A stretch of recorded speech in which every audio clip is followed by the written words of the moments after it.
Question: were you affected by the real estate market crash of 2008, 2009, 2010, 2011, 2012? Because it really was 8, 9, 10, 11, 12, 5 years worth of upheaval in the real estate market. I was in real estate. I started in real estate in 2000, officially started in 2002. I was in real estate, and I can remember vividly exactly what it was like to go through that. So were you around? Were you affected negatively by the 2008 crash? And have you gotten back on your feet after that, but are now concerned that we might be headed for another one? Does it make you anxious just to think about it? Certainly does me. We got a listener question from Mark and Susan in Swanee. He says, we bought our home a few years ago after the housing market crash of 2008, and we feel like we won big. We keep hearing the term housing bubble. Exactly what does that mean? And should we be concerned? This is from Mark and Susan in Swanee. And I think the answer is simple. And we've talked about this many times before on the show. So for those of you that have heard the answer to this question before, I apologize for repeating myself. But when it comes to keeping balance in a market, it's all based on one very simple economic principle. I'm not an economist. I just play one on the radio.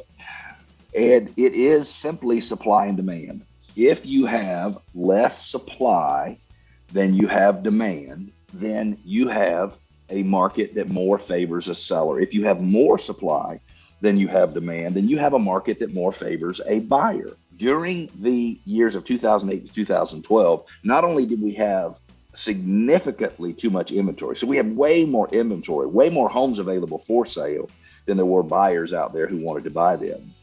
But we also had lots and lots of sellers that were in financial trouble. So there is two pieces of data, if you will, that I'd like to mention. You certainly may be reading the headlines and hearing about a potential housing bubble, but most experts, most real estate experts don't think that's the case. Real estate experts were surveyed. 60% said no, we're not in a bubble. 32% said yes, and 8% said that they were not sure. The two reasons are, number one, low housing inventory is still causing prices to rise.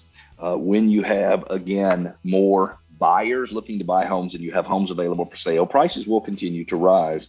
And I think that is very important. If you look at the months of inventory during the housing crash, it was anywhere from 8.1 months worth of inventory all the way up to 10.8 months worth of inventory. In the last 4 years, it has averaged between 2.5 and 4.6 years. Also, mortgage lending standards are much more strenuous. So buyers that are buying homes are having to qualify for those mortgages, and leading up to the 2008 crash, that was not necessarily the case.